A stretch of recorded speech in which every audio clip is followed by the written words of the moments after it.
معزز خواتین و حضرات، اربوں خربوں درود و سلام۔ مسجد زرار کو نبی کریم صلی اللہ علیہ وآلہ وسلم نے فوراً جلانے کا حکم کیوں دیا تھا؟ اسلام کی پہلی مسجد۔ ابھی حالیہ ہی ہم نے مسجد اقصیٰ کے حوالے سے ویڈیو اپلوڈ کی تھی، جس میں آپ کو بتایا تھا کہ مسجد اقصیٰ کی تعمیر اور مسجد کے حالات و واقعات کیا تھے۔ مسجد اقصیٰ سے متعلق ہماری یہ ویڈیو ہزاروں لوگوں نے پسند کی اور بہت سے دوست احباب نے ہمیں کمنٹ سیکشن میں لکھا تھا کہ مسجد زرار کے حوالے سے بھی ایک ویڈیو اپلوڈ کریں۔ تو لہٰذا آج کی اس ویڈیو میں ہم مسجد زرار کے بارے میں جانیں گے کہ یہ مسجد ابھی کہاں پر واقع ہے اور اس مسجد کو نبی کریم صلی اللہ علیہ وآلہ وسلم نے فوری جلانے کا حکم کیوں دیا تھا، اور مسجد زرار کس نے تعمیر کی تھی۔ ان سب سوالات پر آج تفصیل سے بات کریں گے تاکہ امت مسلمہ درست حقائق سے آگاہ ہو سکے اور یہ اسلامی تاریخ جان سکے۔ بلکہ اسلام کی پہلی مسجد کون سی ہے، مسلمانوں کی پہلی مسجد کی تعمیر کی انتہائی ایمان افروز تاریخ بھی اس ویڈیو میں شیئر کریں گے، اور ساتھ ہی مکہ اور مدینہ منورہ میں ایسی مساجد کی نشاندہی بھی کریں گے کہ جہاں نبی کریم صلی اللہ علیہ وآلہ وسلم نے نمازیں ادا کی۔ بسم اللہ الرحمن الرحیم۔ السلام علیکم دوستوں، آپ ہماری ویڈیو مکمل توجہ سے دیکھ کر لائک ضرور کیجیے گا اور کمنٹ سیکشن میں آپ اپنی رائے کا اظہار بھی دے سکتے ہیں۔ تو چلیے دوستوں، اس ویڈیو کا باقاعدہ آغاز کرتے ہیں اور سب سے پہلے آپ کو مسجد زرار کے حوالے سے بتاتے ہیں کہ حقیقت میں مسجد تو اللہ تعالیٰ کی عبادت اور اعتکاف کرنے کے لیے بنائی جاتی ہے، مگر ایک عیسائی راہب ابو عامر کے کہنے پر دوسرے منافقوں نے سازش کے تحت ایک مسجد بنائی تھی جسے قرآن نے مسجد زرار کہا ہے۔ اس مسجد کے بنانے کا مقصد مسلمانوں کو نقصان پہنچانا تھا۔ مسجد کے آڑ میں منافق لوگ کفر کو مضبوط اور اسلام کو کمزور کرنا چاہتے تھے۔ اس کے علاوہ ایک مقصد یہ بھی تھا کہ مومنوں کے درمیان پھوٹ ڈال دی جائے، یہ مختلف گروہوں میں بٹ جائیں، کچھ ایک مسجد میں جائیں، کچھ دوسری میں، اور اس طرح ان کا آپس میں رابطہ کٹ جائے اور یہ آسانی سے منافقوں کی سازشوں کا شکار ہو سکیں۔ ابو عامر راہب کی سازش کے مطابق اس مسجد کو مسلمانوں کے خلاف ایک سازشی اڈے کے طور پر استعمال کرنا تھا۔ مسجد زرار کا مکمل قصبہ تفاسیر کی کتب میں یوں بیان ہوا ہے کہ رسول اللہ صلی اللہ علیہ وآلہ وسلم کے مدینہ منورہ تشریف لانے سے پہلے قبیلہ خزرج میں ایک شخص ابو عامر راہب کے نام سے مشہور تھا، اور یہ زمانہ جاہلیت میں نصرانی ہو گیا تھا اور راہبانہ زندگی اختیار کر لی تھی۔ مدینے کے آس پاس کے لوگ اس کے زہد اور درویشی کے بڑے معتقد ہو گئے تھے اور اس کی بڑی تعظیم و تکریم کرتے تھے اور اس کو اپنا رئیس اور سردار کہنے لگے تھے۔ حضور صلی اللہ علیہ وآلہ وسلم جب مدینہ منورہ تشریف لائے تو ابو عامر حاضر خدمت ہوا اور اسلام پر اعتراضات کیے۔ رسول اکرم صلی اللہ علیہ وآلہ وسلم نے اس کو جوابات دیے، مگر اس بد نصیب کا اطمینان نہ ہوا اور اس نے آخر میں یہ کہا کہ ہم دونوں میں جو جھوٹا ہو وہ مردود اور احباب و اقارب سے دور ہو کر سفر میں مرے۔ حضور اقدس سرکار دو عالم صلی اللہ علیہ وآلہ وسلم نے فرمایا آمین، یعنی خدا ایسا ہی کرے گا۔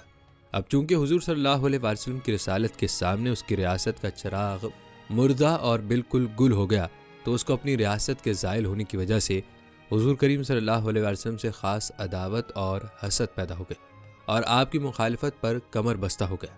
بہت ہاتھ پیر مارے مگر کچھ نہ چل سکی۔ جنگ بدر میں جب اسلام کو غلبہ نصیب ہوا تو اس حاسد ابو عامر کو تاب نہ رہی اور بھاگ کر مکہ پہنچا تاکہ کفار مکہ کو حضور صلی اللہ علیہ وسلم کے مقابلے میں چڑھا کر لائے۔ چنانچہ مارکہ احد میں قریش کے ساتھ خود آیا اور احد کے میدان میں اسی نے وہ گڑھے کھدوائے تھے جن میں سے ایک میں گر کر نبی کریم صلی اللہ علیہ وآلہ وسلم زخمی ہوئے۔ پھر جنگ احزاب میں جو لشکر مدینے میں چڑھ کر آیا تھا اس کو چڑھلانے میں اس کا نمایاں حصہ تھا۔ اس کے بعد جنگ حنین تک ہر مارکے میں کفار کے ساتھ ہو کر مسلمانوں سے لڑتا رہا، کیونکہ اس نے عہد کیا تھا کہ جو قوم بھی مسلمانوں کے ساتھ لڑے گی میں اس کے ساتھ ہو کر مسلمان سے لڑوں گا۔ بالآخر جنگ حنین میں جب کفار کو شکست ہوئی تو اس بدبخت ابو عامر نے محسوس کر لیا کہ اب عرب کی کوئی طاقت اسلام کو کچلنے میں کامیاب نہیں ہو سکتی، تو یہ عرب سے بھاگ کر ملک شام پہنچا جو اس وقت نصرانیوں کا مرکز تھا۔ وہیں ملک شام میں اپنے احباب و اقارب سے دور ہو کر تنہا غربت و بے کسی کی موت مرا، اور جو دعا اس نے مدینے میں حضور اقدس سرکار دو عالم صلی اللہ علیہ وسلم کے مباحثے میں کی تھی کہ ہم دونوں میں جو جھوٹا ہو خدا اس کو وطن سے دور تنہا غربت اور بے کسی کی موت مارے، وہ اس کے سامنے آ گئی اور خود اپنی ہی دعا سے ذلیل و خوار ہو کر مرا۔ مگر اللہ پاک کی قدرت دیکھیے کہ اسی حاسد اور مفسد کے لڑکے حضرت حنظلہ رضی اللہ تعالیٰ عنہ حضور اقدس سرکار دو عالم صلی اللہ علیہ وسلم کے ایسے سچے اور پکے صحابی تھے کہ جو جنگ احد میں کفار سے لڑتے ہوئے شہید ہوئے تھے اور تاریخ اسلام میں جو غسیل ملائکہ کے نام سے مشہور ہوئے، جن کی لاش کو فرشتوں نے غسل دیا تھا، مگر باپ اپنی گمراہی پر قائم رہا اور جب تک زندہ رہا اسلام اور مسلمانوں کے خلاف برابر سازشوں میں لگا رہا۔ چنانچہ شام پہنچ کر اس نے شاہ روم کو اس پر آمادہ کرنے کی کوشش کی کہ وہ اپنے لشکر سے مدینے پر چڑھائی کر دے اور مسلمانوں کو وہاں سے نکال دے، اور اس نے منافقین مدینہ کو، جن کے ساتھ اس کا ساز باز تھا، خط لکھا کہ میں قیصر روم سے مل کر ایک لشکر جرار محمد صلی اللہ علیہ وسلم کے مقابلے میں لانے والا ہوں، جو چشم زدن میں ان کے سارے منصوبے خاک میں ملا دے گا اور مسلمانوں کو بالکل پامال کر کے چھوڑے گا، مگر تم لوگوں کی کوئی اجتماعی طاقت ہونی چاہیے جو اس وقت قیصر کی مدد کرے۔ تم فی الحال ایک مکان مسجد کے نام سے مدینے میں بناؤ اور یہ ظاہر کرو کہ ہم مسجد بنا رہے ہیں، تاکہ مسلمانوں کو شبہ نہ ہو، جہاں نماز کے بہانے سے جمع ہو کر اسلام کے خلاف ہر قسم کے سازشی مشورے ہو سکیں، اور میرا قاصد تم کو میرے خطوط وغیرہ وہیں پہنچا دیا کرے، اور میں بذات خود مدینے آؤں تو وہی میرے ٹھہرنے اور ملنے کی جگہ ہو۔ پیارے دوستوں، یہ تھی وہ ناپاک سازش جس کے تحت 12 منافقین مدینہ نے مدینہ منورہ کے محلے قبلہ میں، جہاں اول ہجرت میں رسول اکرم صلی اللہ علیہ وآلہ وسلم نے قیام فرمایا تھا، اور ایک مسجد بنائی تھی جو آج تک مسجد قباء کے نام سے موجود ہے۔ اسی محلے قباء میں ان منافقین نے ایک دوسری مسجد کی بنیاد رکھی جس کو قرآن میں مسجد ضرار کہا گیا ہے۔ تو دوستوں، یہ منافقین کے خبیث مقاصد تھے جن کے لیے مسجد تعمیر ہوئی، جس کا نام تاریخ اسلام میں مسجد ضرار ہوا، اور مسلمانوں کو فریب دینے اور دھوکہ میں رکھنے کے لیے یہ ارادہ کیا گیا کہ خود رسول اللہ صلی اللہ علیہ وسلم سے اس جگہ ایک نماز پڑھوا دیں تاکہ سب مسلمان مطمئن ہو جائیں کہ یہ بھی ایک مسجد ہے، جیسے اس سے پہلے ایک مسجد اسی محلے قباء میں بن چکی ہے۔ چنانچہ ایک وفد رسول اللہ صلی اللہ علیہ وسلم کی خدمت میں حاضر ہوا اور عرض کیا کہ قباء کی موجودہ مسجد بہت سے لوگوں سے دور ہے، ضعیف اور بیمار آدمیوں کو وہاں تک پہنچنا مشکل ہے، اور بارش اور سردی میں بالخصوص کمزوروں کو مسجد قباء تک جانا دشوار ہوتا ہے، اس لیے ہم نے ایک دوسری مسجد بنائی ہے تاکہ نمازیوں کو سہولت ہو اور خصوصاً ضعیف مسلمانوں کو فائدہ پہنچے اور مسجد قباء میں تنگی مکان کی شکایت نہ رہے۔ حضور ایک مرتبہ وہاں چل کر نماز پڑھ لیں تو ہمارے لیے موجب برکت و سعادت ہو۔ رسول اللہ صلی اللہ علیہ وسلم اس وقت غزوہ تبوک کی تیاری میں مصروف تھے۔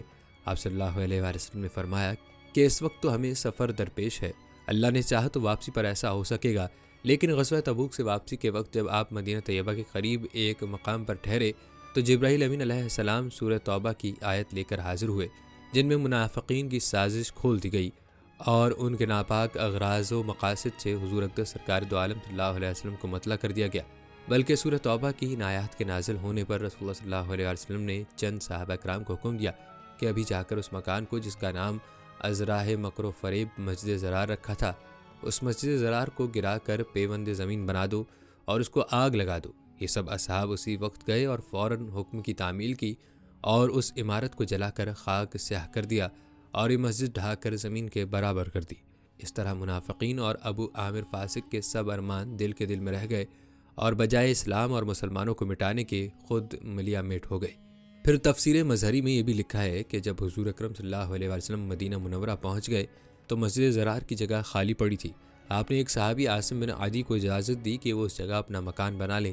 انہوں نے عرض کیا، یا رسول اللہ صلی اللہ علیہ وسلم، جس جگہ کے متعلق قرآن کریم کی یہ آیت نازل ہو چکی ہے تو میں اس منحوس زمین پر اپنا گھر بنانا پسند نہیں کرتا۔ البتہ حضرت ثابت ضرورت مند ہیں، ان کے پاس کوئی گھر نہیں، ان کو اجازت دے دیجئے کہ یہاں وہ اپنا گھر بنا لیں۔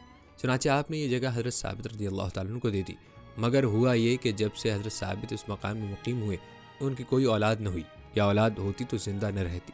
اہل تاریخ نے لکھا ہے کہ انسان تو کیا، اس جگہ میں کوئی مرغی بھی انڈے دینے کے لائق نہ رہی اور کوئی کبوتر اور جانور بھی اس جگہ میں پھلا پھولا نہیں۔ چنانچہ اس کے بعد سے یہ جگہ آج تک قباء میں ویران پڑی ہے اور اس منظم کی ہوئی مسجد کا لقب مسجد ضرار مشہور ہوا کہ جو مسلمانوں کے ضرر پہنچانے کے لیے بنائی گئی تھی۔ پیارے دوستوں، مسجد ضرار کی تعمیر کے مقاصد بھی آپ کے ساتھ شیئر کرتا ہوں۔ قرآن میں اسی مسجد ضرار کا ذکر فرمایا گیا اور بتایا گیا کہ منافقین نے مسجد کا نام رکھ کر ایک ایسی عمارت بنائی جس کا مقصد مسلمانوں کو نقصان پہنچانا تھا، اور اس مسجد ضرار کے بنانے کی 3 اغراض فاسدہ بتلائی گئیں۔ اول غرض مسلمانوں کو نقصان پہنچانے کے لیے، جس کے لیے لفظ ضرار استعمال ہوا۔ دوسری غرض منافقین کا مطلب اس مسجد بنانے سے یہ بھی تھا کہ مسلمانوں کی جماعت میں تفریق پڑ جائے، یعنی مسلمانوں کی جماعت کے 2 ٹکڑے ہو جائیں، ایک ٹکڑا قدیم مسجد قباء سے کٹ کر اس جدید مسجد میں نماز پڑھنے والوں کا ہو جائے اور قدیم مسجد قباء کے نمازی گھٹ جائیں۔ تیسری غرض، جس کا مقصد یہ تھا کہ اس مسجد سے یہ کام بھی لیا جائے کہ یہاں اللہ اور رسول کے دشمنوں کو پناہ ملے اور وہ یہاں مسلمانوں کے خلاف سازش کیا کریں۔ بس ایسی مسجد جس کی بنیاد محض ضد، کفر و نفاق، عداوت اسلام اور مخالفت خدا اور رسول پر رکھی گئی ہو، اس کے متعلق رسول اللہ صلی اللہ علیہ وسلم کو ہدایت فرمائی گئی کہ آپ کبھی اس مسجد میں نماز کے لیے کھڑے نہ ہوں۔ ہاں، آپ کی نماز کے لائق وہ مسجد ہے جس کی بنیاد اول دن ہی سے تقوی اور پرہیزگاری پر قائم ہوئی۔ مراد اس سے مسجد قباء ہے اور جس کے نمازی گناہوں اور شرارتوں اور ہر قسم کی نجاستوں سے اپنا ظاہر و باطن خوب پاک صاف رکھتے ہیں، اور اسی لیے اللہ تعالیٰ ان کو محبوب رکھتا ہے۔ حدیث میں روایت ہے کہ نبی کریم صلی اللہ علیہ وآلہ وسلم اہل قباء کے پاس تشریف لے گئے اور فرمایا کہ تمہاری مسجد کے واقعے میں اللہ تعالیٰ نے تمہاری پاکی اور طہارت کی تعریف فرمائی ہے، اور تمہارے حق میں بطور مداح کے فرمایا کہ اس مسجد قباء کے نمازی ایسے آدمی ہیں کہ وہ خوب پاک ہونے کو پسند کرتے ہیں، اور اللہ تعالیٰ خوب پاک ہونے والوں کو پسند کرتا ہے، تو تم طہارت اور پاکیزگی کا کیا خاص اہتمام رکھتے ہو جو حق تعالیٰ نے تمہاری طہارت کی مدح فرمائی؟ تو انہوں نے جواب دیا کہ ہم مٹی کے ڈھیلوں کو استعمال کرنے کے بعد پانی سے استنجا کرتے ہیں۔ آپ نے فرمایا کہ بس یہی بات ہے، لہٰذا آئندہ بھی تم اس پر کاربند رہو۔ پیارے دوستوں، یہاں اسلام کی پہلی مسجد کے حوالے سے بھی جانتے ہیں۔ دوستوں، 1400 سال پیچھے جائیں، وہ کیا خوبصورت منظر تھا جب حضور صلی اللہ علیہ وسلم تشریف لائے، مکہ چھوڑ کر آئے، قباء کی بستی میں آئے۔ امام ابن جوزی رحمۃ اللہ علیہ بتلاتے ہیں، حضور صلی اللہ علیہ وسلم سوموار کے دن آئے، ربیع الاول کے مہینے میں تشریف لائے۔ انگریزی تاریخ کو دیکھیں تو حضور صلی اللہ علیہ وسلم 20 ستمبر 622 عیسوی کو تشریف لائے۔ مدینہ شہر سے چند کلومیٹر کے فاصلے پر قباء نام کی بستی کی قسمت کے قلابے آسمان کے درخشاں کمکموں کو شرمانے لگے۔ جب حضور صلی اللہ علیہ وسلم قباء میں تشریف فرما ہوئے، یہاں جو قبیلہ آباد تھا اس کا نام عمرو بن عوف تھا۔ اس قبیلے کے ایک سردار کا نام کلثوم بن ہدم تھا۔ کلثوم رضی اللہ تعالیٰ عنہ کی قسمت چاند کو چوندیانے لگی جب حضور صلی اللہ علیہ وسلم نے ان کو اپنی میزبانی کے شرف سے مشرف فرمایا۔ کلثوم کی کنیت ابو قیس تھی۔ ابو قیس کا گھر حضور کی اولین آرامگاہ بنا، خوابگاہ بنا۔ حضرت سعد بن خیشمہ رضی اللہ تعالیٰ عنہ کے گھر کے بھی بھاگ جاگ اٹھے جب لوگوں سے ملاقاتیں کرنے کے لیے حضور ان کے گھر میں تشریف فرما ہو جاتے۔ وہ ابھی غیر شادی شدہ تھے، اس لیے ان کا گھر بیت العذاب یعنی غیر شادی شدہ لوگوں کا گھر کے نام سے معروف تھا۔ وہ مہاجرین جو بیوی بچوں والے نہ تھے وہ بھی یہیں قیام پذیر ہوئے۔ یوں یہ گھر رونق اور گہما گہمی کا مرکز بن گیا، اور حضور صلی اللہ علیہ وسلم جب ملاقاتوں کے لیے تشریف لاتے تو یہ گھر یوں بن جاتا جیسے 14ویں کا چاند ستاروں کے گرد چمک رہا ہو۔ اہل قباء کی جانب سے حضرت عمار بن یاسر رضی اللہ تعالیٰ عنہ نے حضور صلی اللہ علیہ وسلم کی خدمت میں عرض کی، اے اللہ کے رسول صلی اللہ علیہ وسلم، اگر اس بستی میں آپ کے مبارک ہاتھوں سے مسجد بن جائے تو کیسا رہے گا؟ حضور صلی اللہ علیہ وسلم نے اس تجویز کو پسند فرمایا۔ اللہ پسندیدگی کو دیکھا تو حضرت کلثوم بن ہدم رضی اللہ تعالیٰ عنہ کا دل باغ باغ ہو گیا۔ انہوں نے فوراً مسجد کے لیے اپنی زمین کی پیشکش کر دی۔ حضور صلی اللہ علیہ وسلم نے قبول فرما لی۔ پیارے دوستوں، یہ اسلام کی پہلی مسجد ہے۔ مکے سے آئے ہوئے مہاجروں نے آزاد فضاؤں میں پہلی باجماعت نماز یہاں اپنے مہاجر رسول صلی اللہ علیہ وسلم کی اقتداء میں ادا کی ہے۔ قباء والوں نے اور مدینے کے باسیوں نے اپنے شاہ مدینہ کی امامت میں یہاں اولین مسجد میں پہلی نماز ادا کی ہے۔ سبحان اللہ، سبحان اللہ۔ حضرت کلثوم بن ہدم رضی اللہ تعالیٰ عنہ تھوڑے عرصے بعد شاید کچھ دنوں بعد ہی وفات پا گئے، لیکن ان کی زمین پر بنی مسجد کو 4 چاند لگ گئے۔ پیارے دوستوں، آئیے اب دیکھتے ہیں کہ اللہ کریم نے ان پاک باز لوگوں کے ہاتھوں بنائی ہوئی مسجد کو کتنا بڑا مقام دیا اور اعزاز دیا، شان کو بلند کیا۔ اپنے پیارے حبیب کے مبارک ہاتھوں سے سنگ بنیاد والی مسجد کو کس بلندی سے ہمکنار فرمایا۔ تو حضرت عبداللہ بن عمر رضی اللہ تعالیٰ عنہ بتلاتے ہیں کہ اللہ کے رسول نے فرمایا، مسجد قباء میں نماز پڑھنا عمرہ کرنے کے برابر ہے۔ مسجد قباء میں حضرت عمر حاضر ہوتے تھے۔ حضرت عثمان نے مسجد قباء کی تجدید کی۔ حضرت عمر بن عبدالعزیز نے اسے نئے سرے سے بنوایا، اور اب خادم الحرمین شریفین فہد بن عبدالعزیز نے اسے وسعت کے ساتھ انتہائی خوبصورت بنایا۔ مسجد کے پڑوس میں قباء کے پاک باز صحابہ نمازیوں کا قبرستان ہے، اسے بند کر دیا گیا۔ قباء مسجد کے بلند فرش سے دیکھیں تو یہ قبرستان نظر آتا ہے۔ اللہ کے حضور دعا ہے کہ وہ ہمیں روحانی اور جسمانی پاکیزگی کا حامل بنانے اور مرنے کے بعد اپنے حبیب کے پاک باز صحابہ سے جنت الفردوس میں ملاقات کروا دے۔ بلکہ پیارے دوستوں، رسول اکرم صلی اللہ علیہ وسلم سے منسوب مکہ اور مدینہ میں واقع سب سے پہلی مسجد کے حوالے سے بھی آپ کو آگاہ کرتے ہیں۔ پیارے دوستوں، مسجد حرام پوری زمین پر قائم ہونے والی سب سے پہلی مسجد ہے۔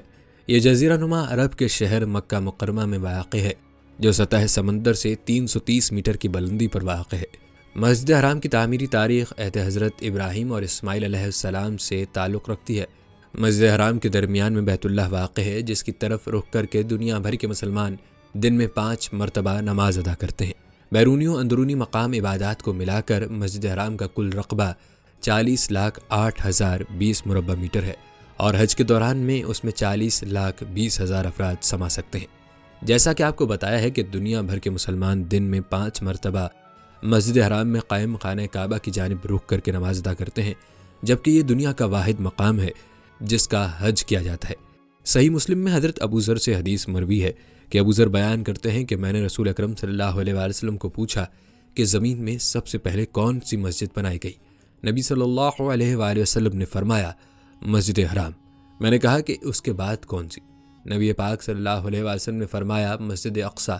میں نے نبی صلی اللہ علیہ وسلم سے سوال کیا کہ ان دونوں کے درمیان میں کتنی مدت کا فرق ہے؟ نبی پاک صلی اللہ علیہ وسلم نے فرمایا 40 برس۔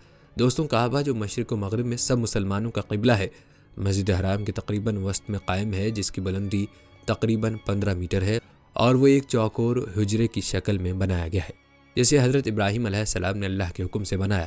اللہ سبحانہ و تعالیٰ کا فرمان ہے، اور جبکہ ہم نے ابراہیم علیہ السلام کو کعبے کے مکان کی جگہ مقرر کر دی، اس شرط پر کہ میرے ساتھ کسی کو شریک نہ کرنا اور میرے گھر کو طواف، قیام، رکوع کرنے والوں کے لیے پاک صاف رکھنا۔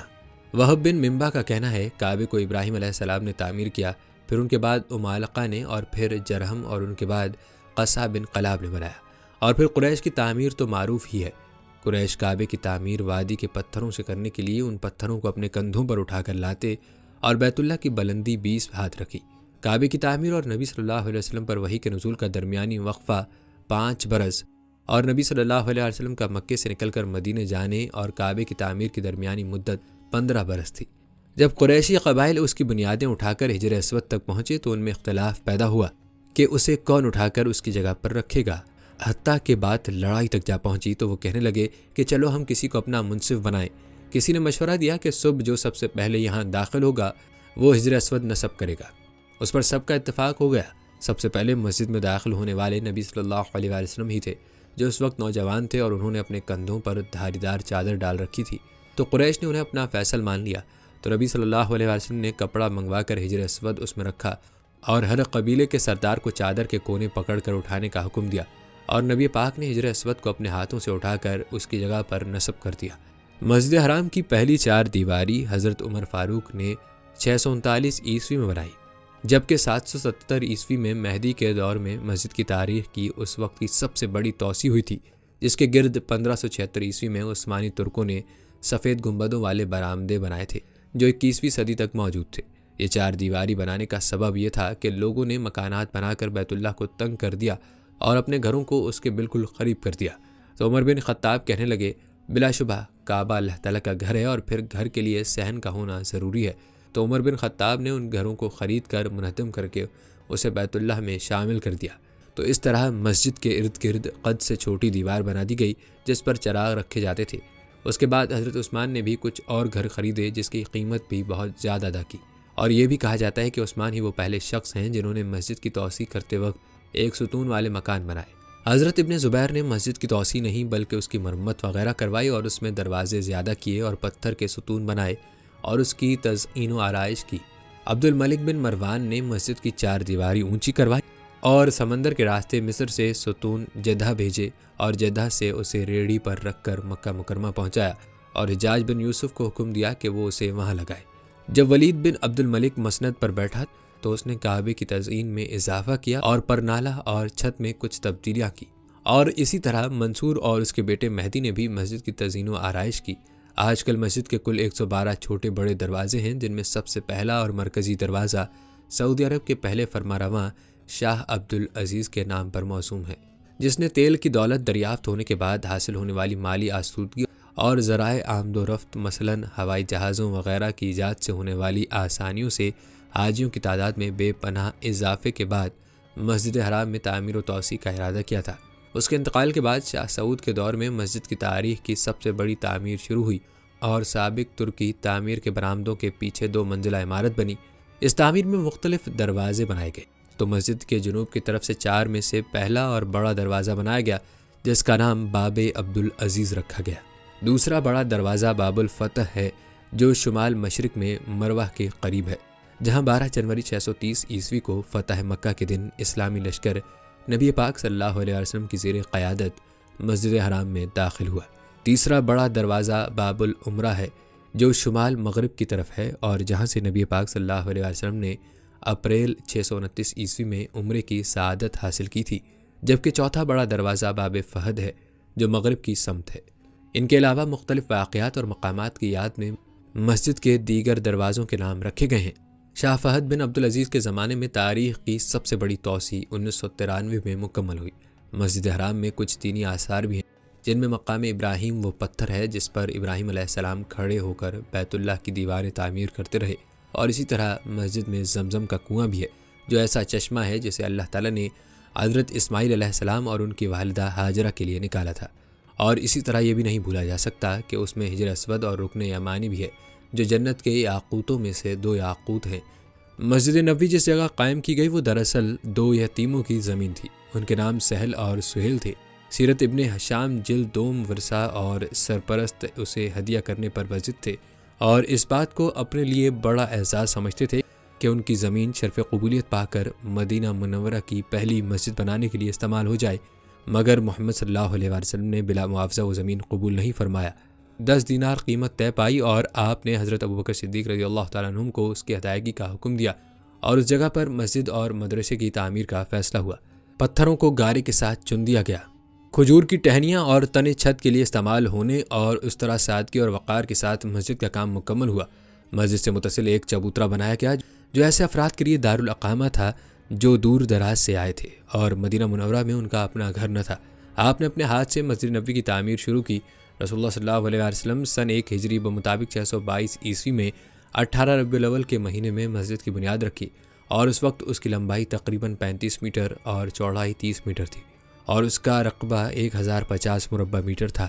اس کی چھت تقریباً 2.5 میٹر اونچی تھی۔ مسجد کے ستون کھجور کے تنے سے بنے ہوئے تھے۔ اس کی چھت کھجور کے پتوں کھجور کی شاخوں سے بنی تھی۔ اس کی بنیاد پتھروں سے ہوئی تھی اور اس کی دیوار اڈوبی کچی اینٹیں جو آگ سے نہیں جلتی تھیں اس سے بنی تھی۔ کشادہ صحن بنایا گیا تھا۔ حضرت محمد صلی اللہ علیہ وسلم نے خود پتھر اور اینٹیں اٹھائیں اور تعمیر میں حصہ لیا۔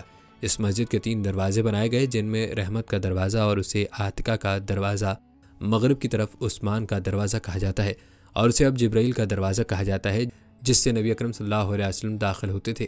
مشرق کی طرف اور پیچھے جنوب کی طرف ایک دروازہ بنایا اور مسجد قبلہ بیت المقدس کی طرف بنایا۔ ایک دروازہ بند کر دیا گیا اور دوسرا دروازہ کھولا گیا جس کا رخ شمالی طرف تھا۔ اسی طرح آپ نے اپنی بیویوں عائشہ بنت ابی بکر اور سودا بنت زمع کے لیے 2 گھر بنائے۔ 7 ہجری بمطابق 628 ہجری میں محرم کے مہینے میں جنگ خیبر کے بعد اور مدینہ میں مسلمانوں کی تعداد میں ہجرت کے نتیجے میں اضافہ ہونے کی وجہ سے مسجد نبوی نمازیوں سے کھچا کچ بھر گئی۔ نبی صلی اللہ علیہ وسلم نے اس کا رقبہ بڑھانے کا فیصلہ کیا تو اس کی چوڑائی میں 20 میٹر اور لمبائی میں 15 میٹر اضافہ ہوا تو اس کا رقبہ 2500 میٹر مربع ہو گیا اور یہ زمین عثمان بن عفان نے خریدی تھی۔ مسجد جنوب کی طرف سے اپنی سرحد پر قائم رہی اور شمالی طرف سے اس کی سرحد اس شاندار چھت والی عمارت کے ساتھ ختم ہونے تک تھی اور مغربی جانب سے اس کی سرحد منبر کا 5واں سلنڈر تھا جس پر لکھا تھا مسجد نبوی کی سرحد، اور اس کی چھت کی اونچائی تقریباً 3.5 میٹر تھی۔ کئی مسلم حکمرانوں نے اس میں توسیع اور تزئین و آرائش کا کام کیا۔ گنبد خضرا کو مسجد نبوی میں امتیازی خصوصیت حاصل ہے جس کے نیچے محمد صلی اللہ علیہ وسلم، حضرت ابوبکر اور عمر فاروق کے روضے مبارک ہیں۔ یہ مقام دراصل ام المؤمنین حضرت عائشہ کا حجرہ مبارک تھا۔ ریاست مدینہ میں مسجد نبوی کی حیثیت مسلمانوں کے لیے عبادت گاہ، کمیونٹی سینٹر، عدالت اور مدرسے کی تھی۔ مسجد کے درمیان میں عمارت کا اہم ترین حصہ محمد صلی اللہ علیہ وسلم کا مزار واقع ہے جہاں ہر وقت زائرین کی بڑی تعداد موجود رہتی ہے۔ مسلمانوں کا عقیدہ ہے کہ یہاں مانگی جانے والی ہر دعا مقبول ہوتی ہے۔ خصوصاً حج کے موقع پر رش کے باعث اس مقام پر داخلہ انتہائی مشکل ہو جاتا ہے۔ اسی مقام پر منبر رسول بھی ہے۔ سنگ مرمر کا بنا حالیہ منبر عثمانی سلاطین کا تیار کردہ ہے۔ سعودی عرب کے قیام کے بعد مسجد نبوی میں کئی مرتبہ توسیع ہوئی، لیکن شاہ فہد عبدالعزیز کے دور میں مسجد کی توسیع کا عظیم ترین منصوبہ تشکیل دیا گیا جس کے تحت حضرت محمد صلی اللہ علیہ وسلم کے دور کے تمام شہر مدینے کو مسجد کا حصہ بنا دیا گیا۔ اس عظیم توسیع منصوبے کے نتیجے میں مسجد تعمیرات کا عظیم شاہکار بن گئی۔ رسول اللہ نے اسی مسجد کے سنگریزوں پر بیٹھ کر معاشرے کے تمام مسائل کو قرآن کریم کی روشنی میں حل فرمایا۔ پیارے دوستوں، حضور اکرم صلی اللہ علیہ وسلم نے ہجرت کے بعد قباء سے مدینہ منورہ تشریف لے جاتے ہوئے راستے میں بنو سالم بن عوف کے محلے میں نماز جمعہ ادا فرمائی۔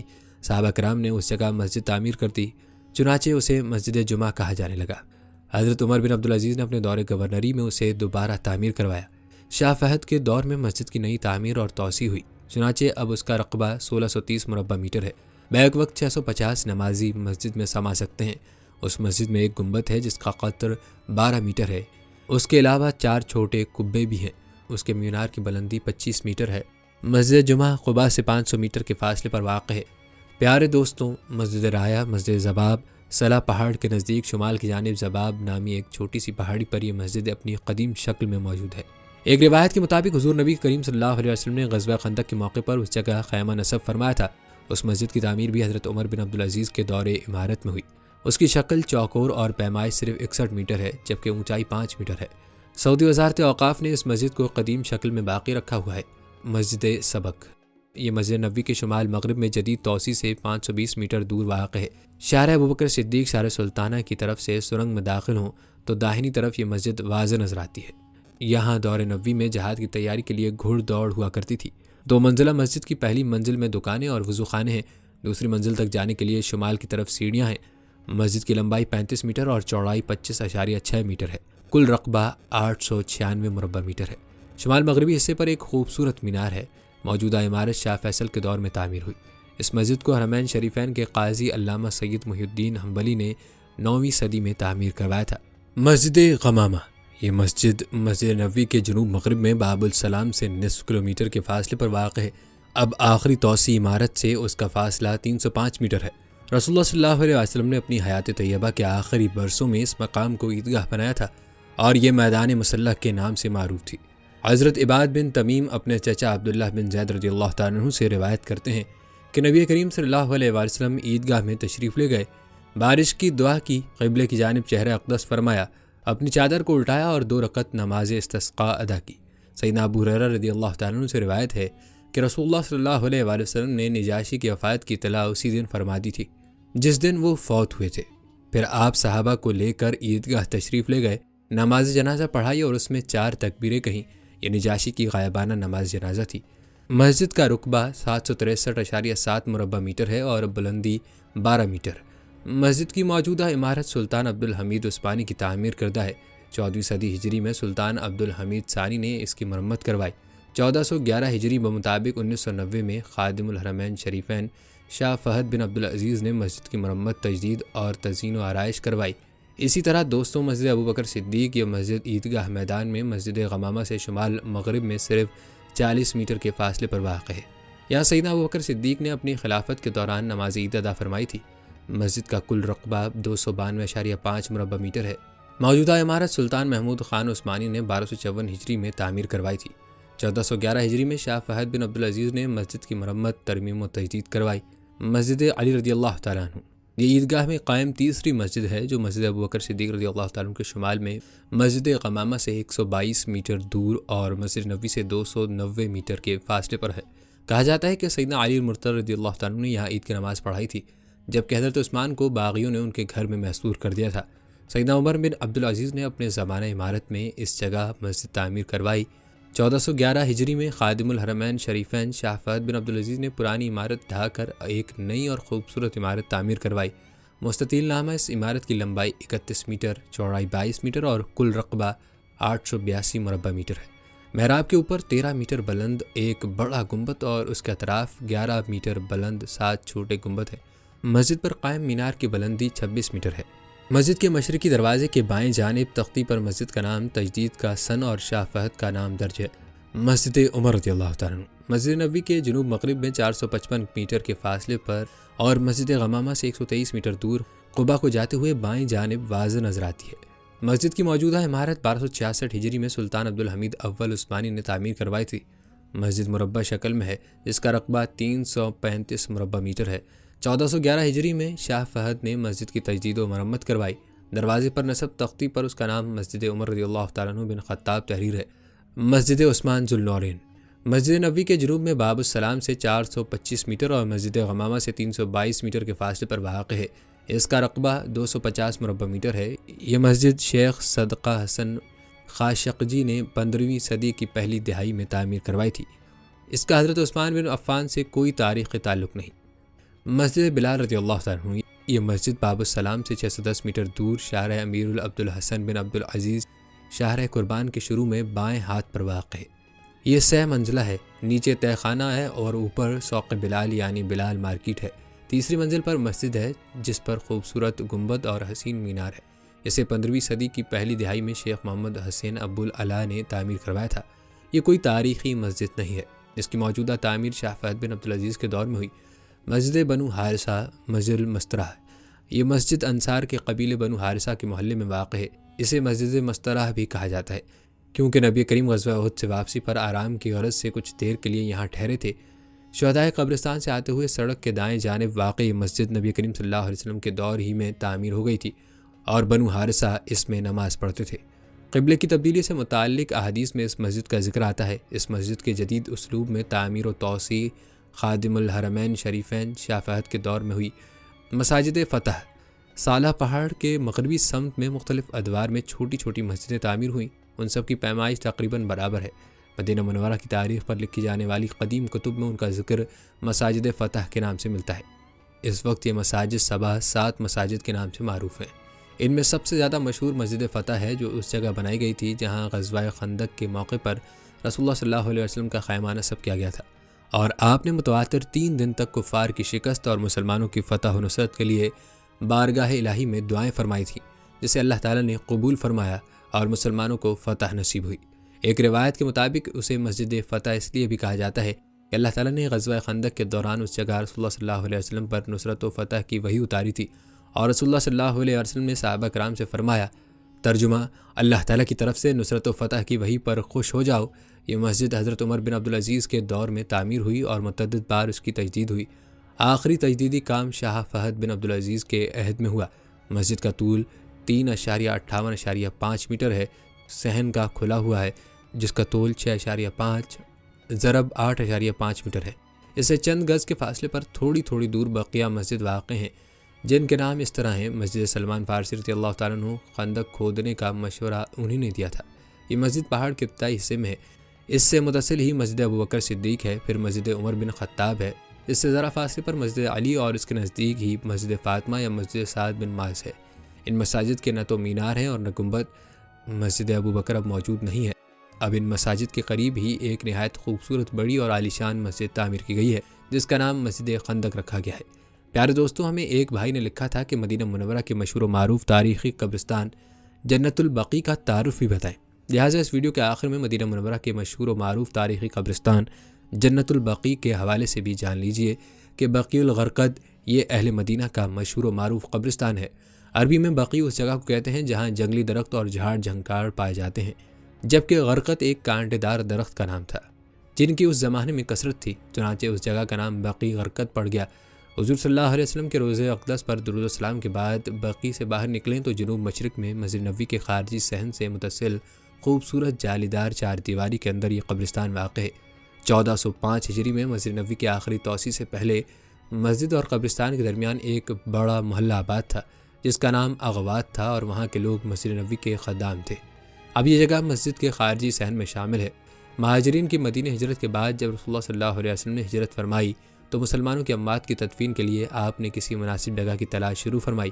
اس مقصد کے پیش نظر آپ بقیع پر تشریف لائے تو ارشاد فرمایا، مجھے اس جگہ بقیع کا حکم قبرستان کے لیے دیا گیا ہے۔ اس روایت سے معلوم ہوا کہ اللہ تعالیٰ نے اپنے نبی کریم صلی اللہ علیہ وسلم کو حکم دیا تھا کہ بقیع کو قبرستان بنایا جائے۔ 2 ہجری میں حضرت عثمان بن فطعون رضی اللہ تعالیٰ عنہ کا انتقال ہوا۔ وفات پانے والے وہ پہلے مہاجر تھے۔ صحابہ نے بارگاہ نبی میں حاضر ہو کر تدفین کی جگہ سے متعلق دریافت کیا۔ آپ نے ارشاد فرمایا، انہیں بقیع میں دفن کیا جائے۔ قبر کی کھدائی کے دوران ایک پتھر برآمد ہوا جسے حضور نبی کریم صلی اللہ علیہ وسلم نے قبر کے سرہانے نصب فرما دیا۔ بعض اہل سیر کے مطابق حضرت اسد بن زرارہ انصاری وہ پہلے صحابی ہیں جن کی بقیع میں تدفین ہوئی۔ تاہم ان دونوں اقوال میں جمع و تطبیق اس طرح ممکن ہے کہ انصار مدینہ میں سے حضرت اسد بن زرارہ کی تدفین پہلے ہوئی ہو اور مہاجرین میں سے حضرت عثمان بن فطعون پہلے مدفون ہوئے ہوں۔ سیرت کی کتب کے مطابق جنت البقیع میں 10,000 سے زائد صحابہ کرام مدفون ہیں، جن میں خاص طور پر سیدہ عائشہ صدیقہ سمیت دیگر ازواج مطہرات علاوہ حضرت خدیجہ اور حضرت میمونہ، حضرت خدیجہ مکہ مکرمہ اور حضرت میمونہ مقام صرف میں مدفون ہیں۔